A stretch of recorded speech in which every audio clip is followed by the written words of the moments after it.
On this episode of ResiWeek, we look at the Harman Samsung deal, $8 billion for Harman, what impact that will have on the home market. Legrand is launching into IoT, and AVAD is changing their business. All that and more. Next on ResiWeek. The network for the AV industry. What are you listening to? This is AV. This is AVNation. This is AVNation. This is ResiWeek, episode 41, recorded Tuesday, November 15th, 2016. Killin' me, Smalls. ResiWeek is brought to you by our fine group of underwriters, companies like Access Networks. Welcome to ResiWeek. This is your weekly wrap-up of all the latest news and stories for the residential AV industry. I'm your host, Matt D. Scott for AVNation.tv. Today, I'm pleased to be joined by Stephen Brawner. You know him from Pro Audio Georgia. How you doing, brother? Outstanding, my friend. Happy to be here. Enjoying life. Good. Glad to have you here. Then we're joined by my good buddy, Tim Albright. He is the founder of this little company we're all a part of, AVNation. How are you, bud? I am well, sir. How are you? I'm doing great. You are better dressed than me today. That's very unusual, so I'll take it. It is. It happens very rarely. Once a year, so this is that It's day. been busy. I was on a site this morning, and stuff happens. So was I, actually. Everybody's on sites. It's a busy day. All right, let's kick this off with kind of the story that everybody's talking about. If you haven't heard, this is kind of a big deal. I'm not breaking anything, but if you haven't heard, Samsung, our favorite manufacturer of explosive phones, is buying Harman, our favorite manufacturer of big massive speakers and lighting and all kinds of goodies. I think the largest not independent, but the largest AV company in the world has just been bought by, or in the pro AV market, I should say, has just been bought by Samsung. This is a huge deal. They're buying them for $8 billion. They are planning to run them as a subsidiary for the foreseeable future, and they're paying about 28% over the existing stock price. So if you look back to the start of the year, Harman was trading around 61, and as of end of day yesterday, it was around 112. So a huge increase over the last year, but B, just a massive shift. I don't think I can underestimate how large of a shift this is for our industry. Now, the one thing I will say is that we in the industry, obviously, we love Harman for things like, JBL, things like Crown amps, things like Martin lighting. The rest of the world does not know Harman for those products. Huh? I was gonna say, don't forget AMX as well. AMX and AMX, SVSI. No. All the brand BSS, all the guys under their umbrella, but they're not well known for that to the general populace. And this is what Samsung has gone after. Samsung has essentially bought Harman because it gets their foot in the door to the automotive industry. Harman has last year had, what was it, $3 billion of their sales. That percentage was all automotive, and they had $24 billion in back orders. Like, it's absolutely insane.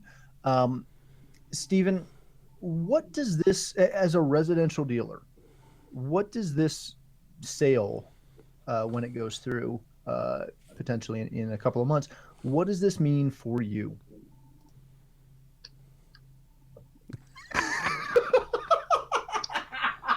For those of you not watching, Stephen just put up a poster that said WTF. I quit. That's what it means. I freaking quit.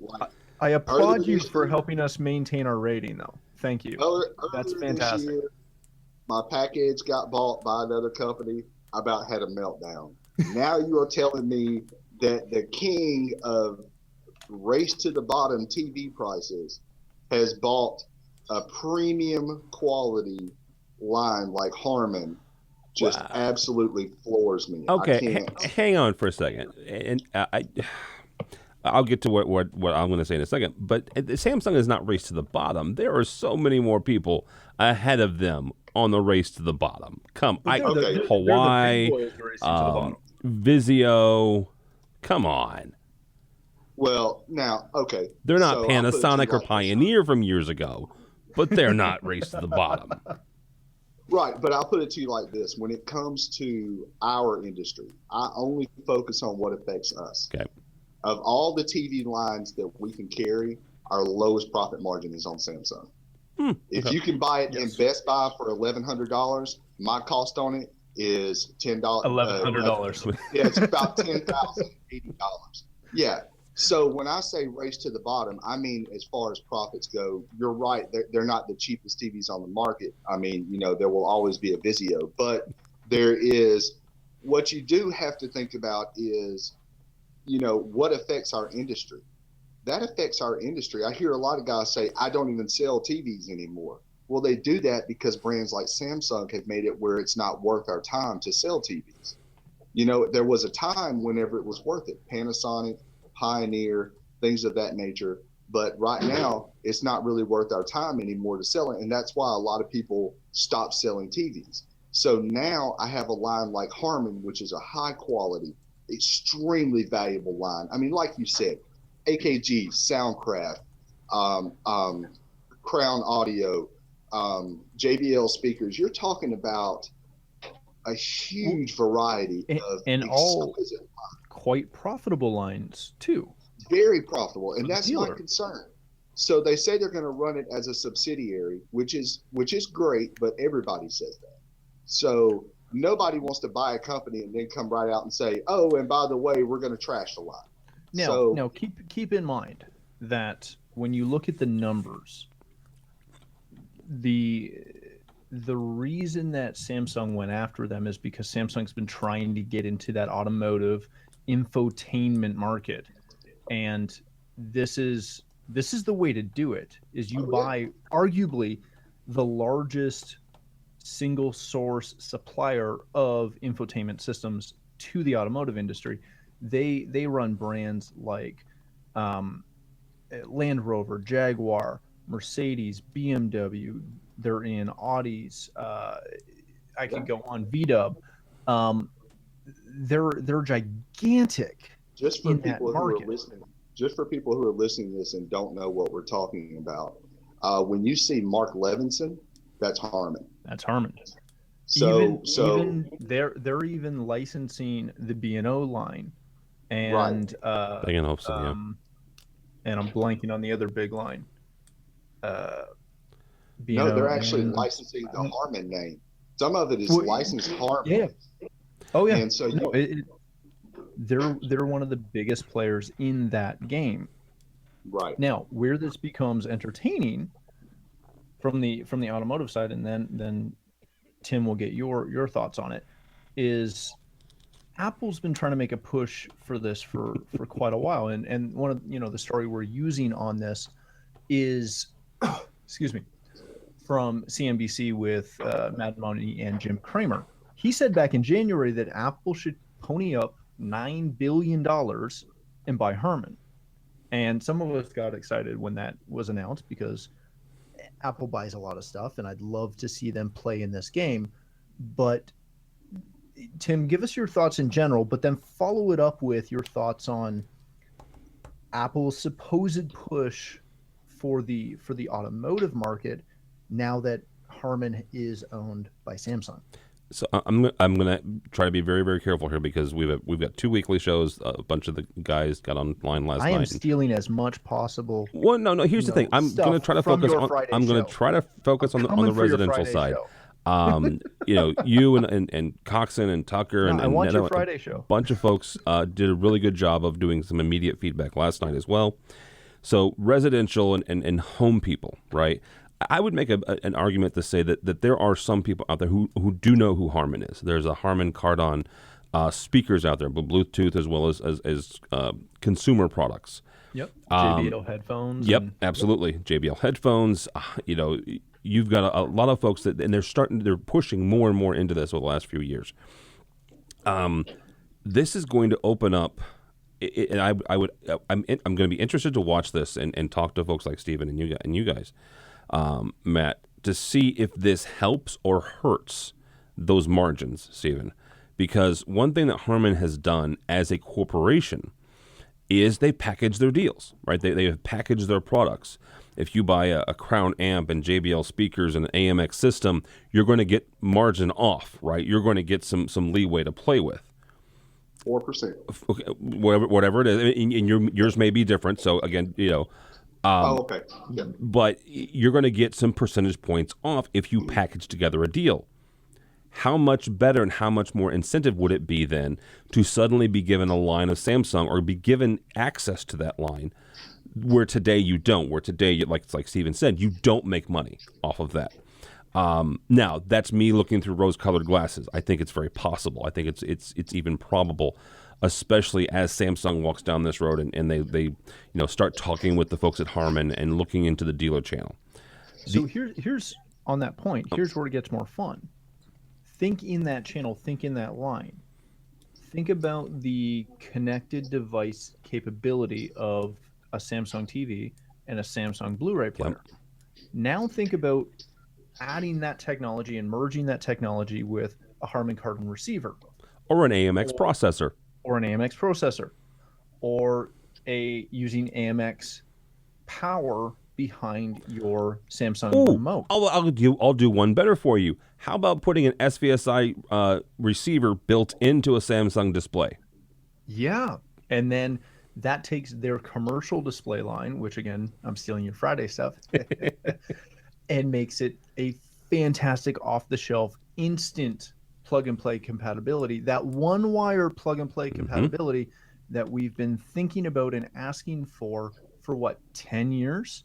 Something like that. So everything that we wanted HDMI to be is now possible with potentially an SVSI endpoint on a Samsung display. Built in without built in. So the other side of this is the negative side, right? The glass half empty side. Samsung and Harman have both had issues over the last year when it comes to security and product rollouts. Samsung, obviously, the fact that you can't even carry a Samsung Note 7 onto a plane would be an issue. Or one of their washing machines. Or one of the washing machines. Harman, both of those are bad. Harman, their infotainment system has been hacked and controlled. And almost this time last year was when the AMX story with the back door started to come out a little bit. That was more 1st of January, but this is when they were starting doing some of the testing. So both companies have had some serious PR issues over the last year. It'll be very, very interesting to watch how they handle that going forward. Well, I'm glad that you're able to look at it through rose-colored glasses, and that's really awesome. I admire that about you. Bring us down, Steven. You're my hero. So on the flip side of that, you and I have had this conversation a few times that you don't sell product. True. You don't sell. Even in my working world, I was a programmer. So right. So from a person who sells product and has actually had to watch those margins and those things, I can tell you that just like I referred to package earlier, Control 4 bought package, and the first thing they said was, we're not going to touch the line. We're not doing anything with the line. And next thing I know, they're dropping all the prices. Now, a lot of people say, well, that's good. That means more people can have it. The problem is now when I need support on a package product, the wait times are longer because now you've got more people that have it that don't have the experience. So now there's to counter that point though, or to at least make a comment on that point, you're also talking two dramatically different scaled companies size-wise. Right. So, but package and Control 4, they could make that shift fairly quickly.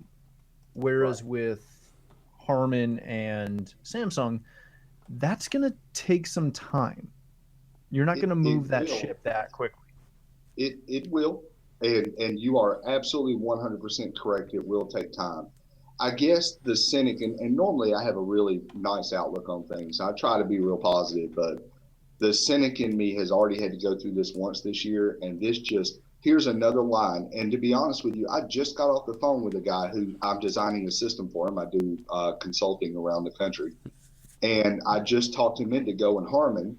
And one of the reasons why was because of the product, the profit margin and the quality of the product. Now, quality is first always, but we were talking about other products that are quality, and we ended up going the Harman route because of the multi-line discounts that Tim spoke of, and some other discounts that we get as direct dealers, and the fact that we can make money on it and sell a quality product. So I don't have a problem necessarily with Samsung buying them.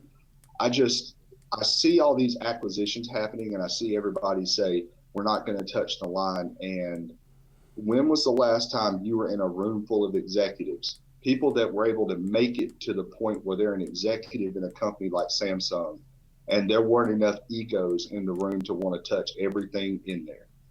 I mean, seriously, think about it. We've got a president now that was talking about how he had the power to grab a woman. You know, these are high ego people. They are not going to leave this line alone, because if they leave it alone, then it makes it look like they have no control over it. So hopefully they will. Hopefully they will. But man, it's crazy to me. It's crazy to me. I wish they would have bought those. Okay, just so we put everything in context, Steven did not know this until 5 minutes ago, before we told him, right before we were on the air. So he's dealing with some sticker shock. Yes. He's been underwater with a project. So here's my last question on this topic before we let it go. Given, Tim, your very sunny view on this acquisition, and Stephen, given your possibly darker view on it, what is the likelihood that Samsung, being the behemoth that it is, and if all the reports are true, that it went after Harman strictly for the automotive side and the potential IoT CE side of things, what's the likelihood that Samsung really doesn't mess with the Pro AV side? Because honestly, they just don't care. Steven says 0. Can't see that. And it was a big fat 0, to be specific, if you're not watching the stream. I just, we deal with the top 1 to 2% income earners on a daily basis. You get to know these people, you get to know how they think, you get to admire how they think, you see them make a living and make a fortune out of nothing sometimes. But one thing I have known to be consistent is they want to touch everything. They want to be involved. You can't just hand them something like that and then not look at it and go, how can I improve this? Well, Harman got to where it is. You bought them because they were great. Don't touch it. Leave it alone. Don't touch it. And I think the best way I can sum this up is from a great movie. You're killing me, Smalls. You're killing me. All right, I'll make this very short, sweet, and to the point. There's a very good possibility that Samsung really did just want it from the infotainment side. Matt mentioned the fact that there's $24 billion in backlog. That is for the car division. There's also a very good possibility that we're going to see, a Crown booth again, a JBL booth again, a AMX booth again. And what I'm saying is there's a very good chance that Samsung may sell off those pieces that they either don't understand or don't have any use for. Oh, yeah. Yeah, very, very possible. As Stephen goes into a bigger meltdown. You take a moment, Stephen. We'll move on to our next topic. CE Pro is reporting as of a couple of days ago from Jason Knott. He's a regular on our show, that AVAD is initiating a radical business model change. They were acquired back in July by Kingswood Capital, I believe out of the UK, if memory serves. And they're going to be making a couple of changes. Some of the biggest changes are they are looking at, they're closing a couple of branches. We'll start off with that. I think there's 3 that are being closed: Livermore, California, Chesterfield, Missouri, and Edison, New Jersey. but they're also going to expand some of their others. So it's kind of a loss win, maybe, I don't know. And not only expand them, but also relabel them as experience centers, make it, if kind of reading between the lines, make their branches someplace that dealers can bring clients to look at products that they may not showroom themselves. The other big move is that they're expanding their sales force, their field sales force, to help expand the market and blend their national and regional call centers. This is a bit of a big approach and a change in approach for them. The last thing that they're doing is they're looking at launching an information base and a purchasing base of a web and mobile payment platform, or not payment, but portal platform that'll allow people to buy products, share ideas, and receive training. This is not, this is not unexpected in the industry, but it is a bit of a major move for AVAD. Stephen, are you excited to hear this, that AVAD's kind of maybe growing and moving forward in a way that they maybe haven't done in the last couple of years? So I started my company buying from Circuit City. And then one day a guy walked in that on a project I was on, and we were talking, and he asked me if I'd ever heard of AVAD. And I started shopping at AVAD, and I made some of the greatest relationships to this day that I have in our industry through my relationship with AVAD and people that worked there at one time or another. I loved the AVAD that was then, custom sales. I love it. But what it became as Ingram Micro took over was not something that I loved.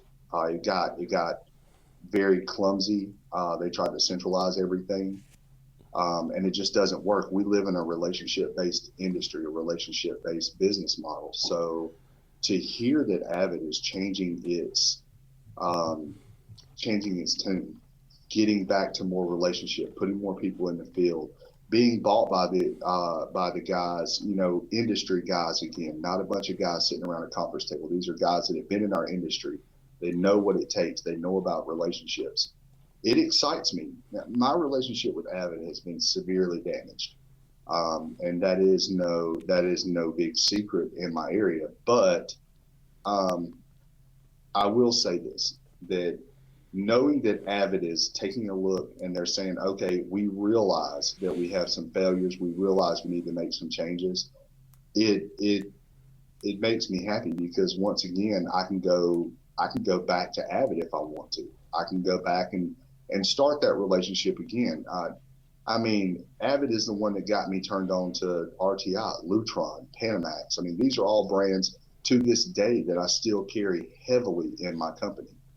And I think it's a great thing. I really do. I think it's a phenomenal thing. I just hope that as these guys move forward, they try to, you never want to tell somebody go back to what you were, but what I will say is what they were when I started shopping with them was amazing for dealers. And all I hear now is about how people can't stand going there because it takes an hour and a half to get out of the door with anything.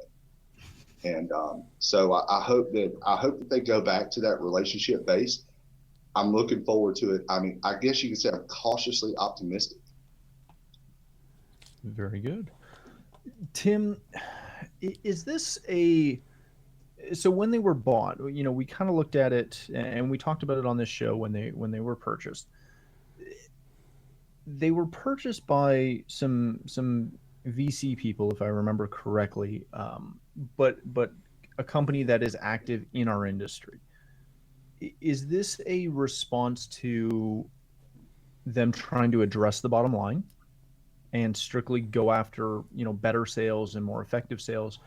Or is this a two-phase approach of them understanding that, maybe AVAD lost its way when it was purchased by Ingram Micro, and, there might have been a lot of dealers like Steven who were unhappy with some of the shifts? Is this more of the financial side of this, the bottom line side of this, or is this more, trying to better service their dealers, realizing that their bottom line will benefit from that? It looks like a bottom line decision, right?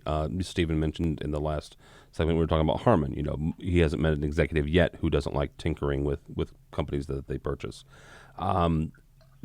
Investment firms inherently look at ways to improve and ways to get a return on their money. That's the whole idea. Is you put $100 in, you want to get $110 out, or $150 out, or whatever. The way you do that is either by buying a company. You buy a company inexpensively because they're doing something incorrectly. They're doing something where they're not as valuable currently as they maybe were 5 or 10 years ago, and then you make changes to that company. That's probably why I don't put much stock in Samsung not touching Harman. It's why I don't put much stock in this being altruistic. You do things like shutting down systems and stores to recoup some of those costs, right? A brick and mortar store, most of you guys know this, costs money to run. You have either rent or you have the taxes if you own the building. You have utilities, things of this nature. If you can cut back on some of those that either aren't performing well or are losing you money, and you enhance the ones that are making you money to hopefully make some more. So I see it a little bit more like the cost-cutting savings as an initiative, but it's going to help in the long run. It's going to serve their at least the ones that they're not shutting down, the ones where the stores are still there. It's going to help them, sell more product, hopefully. Very good. We have time for one more. Shall we cover one more real quick? Oh, sure. We got 5 minutes. All right, we got 5 minutes, people. Residential Systems. This comes to us from Matt, and I'm sorry, Matt, I can't pronounce your last name. I know. I'm sorry. I feel bad. Prusnik. Prusnik? Prusnik. Is that correct? Yeah. That's right. Legrand launches Elio, which is their new IoT program, and I may have pronounced that incorrectly as well. This is kind of a big deal. Legrand is obviously going after the IoT market, and they're looking at this and realizing how many connected products they have in the field through all of their different lines, and looking to create this new Internet of Things initiative that should enhance built environments for both residential and commercial. Stephen, is this something? No, keep in mind they are connected with Alexa and Samsung and Cisco and some other companies, not countries, although Cisco could be a country. Is this something that we expected them to do? But more importantly, is this something that you want Legrand to play in as far as being a hub?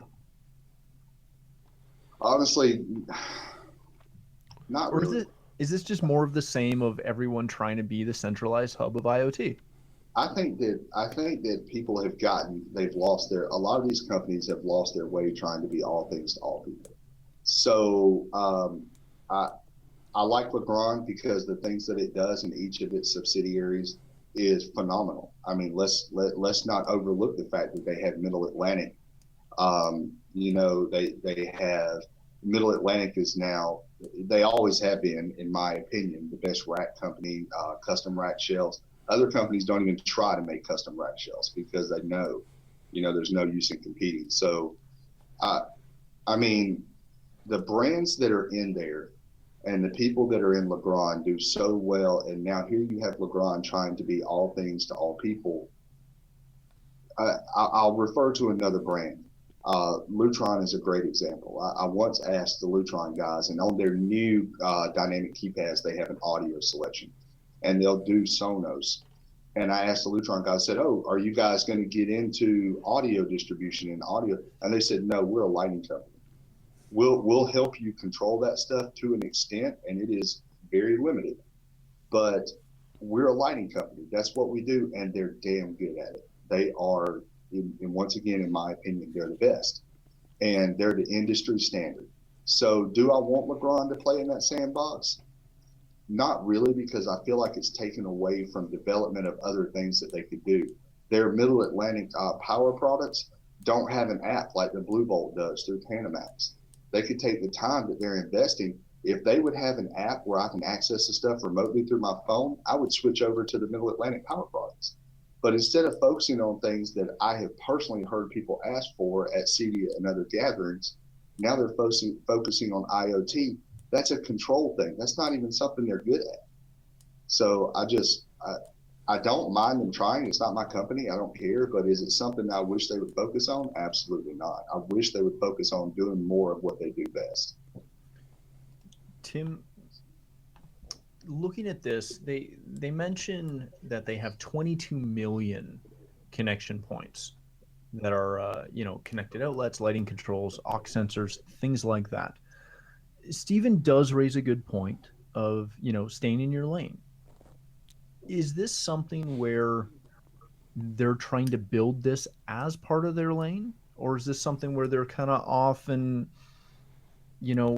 hopefully not going to run this out as the next and the another wink? Yeah, I have given up on people staying in their own lane. I really have it, and 10 years ago I would agree with you. Yes. No, I would agree with you. The 10 years ago that Extron made some really great switchers, Crestron made really great control, Biamp made really great audio. All three of those companies play in each other's space now, right?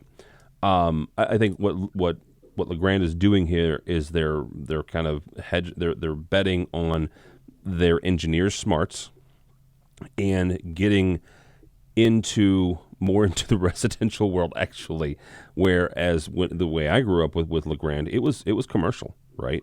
You didn't get Legrand products unless it was through an electrical contractor, or if you had a Granger account, you got Middle Atlantic through a dealer, right? This, that, and the other. These were commercial grade products, and now Legrand is pushing more and more into residential. I think IoT makes sense for them. I'll be interested to see how it plays out. They're pushing more and more into that space. They had a huge booth at CEDIA this year with a lot of interesting things. Really nice booth. Yeah, really nice booth. Really interesting things. They had control, which I'm interested in because I'm a control geek, and I've not played with the interface yet. But from a user standpoint, the control was pretty spot on. They have audio distribution platform, which again looks very interesting, and the price point is right. Stephen mentioned the power products that Middle Atlantic has come out with the last year. Middle Atlantic probably had the this is going to sound weird, the most innovative power product of the last few years in their distribution hub. Oh my gosh, yeah.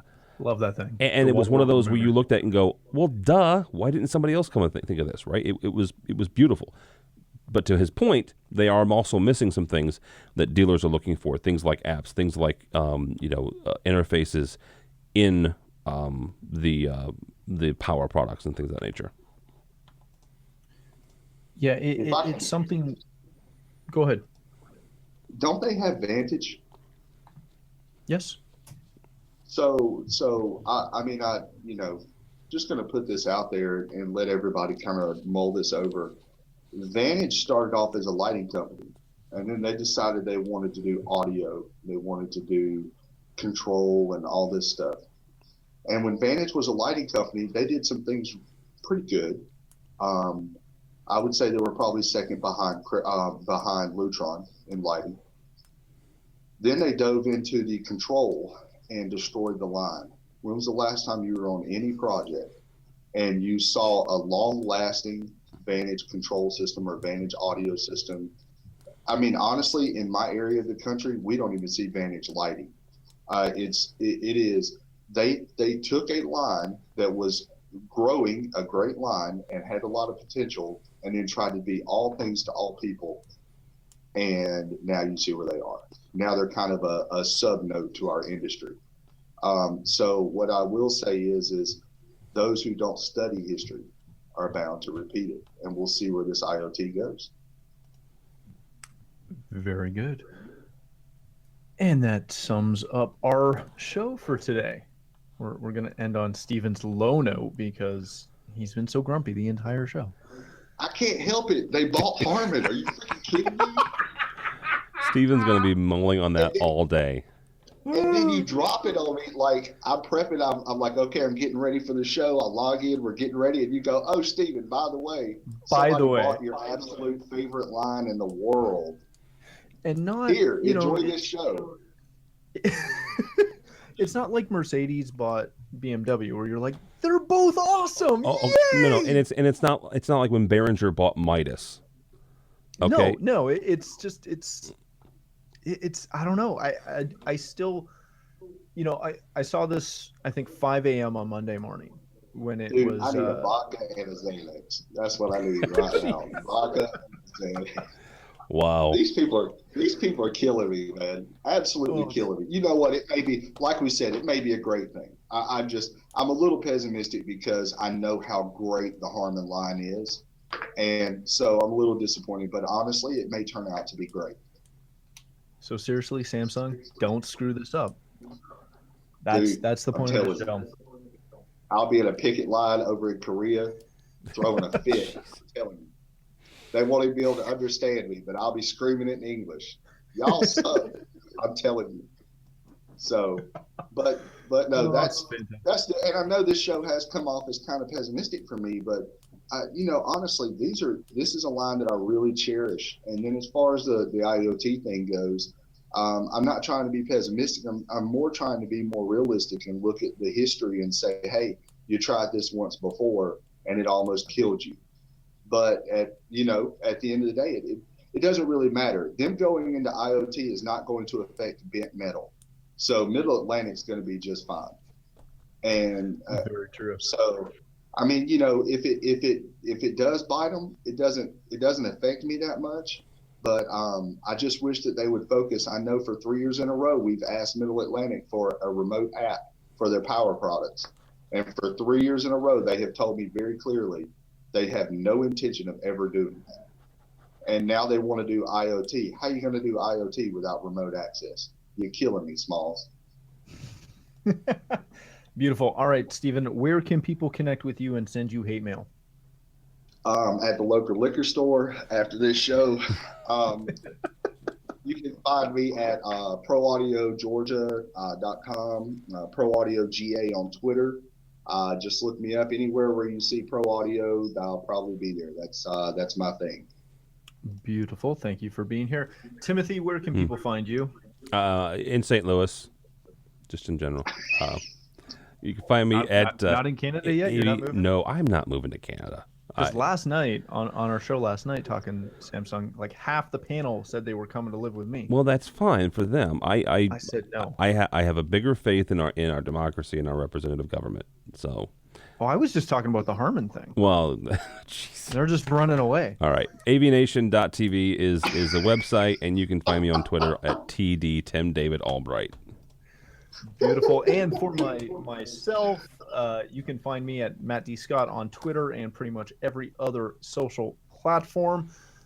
But more importantly, please stop by AVNation.tv. You'll find this show as well as a wide variety of other shows that cover all the Pro AV verticals that we here cover.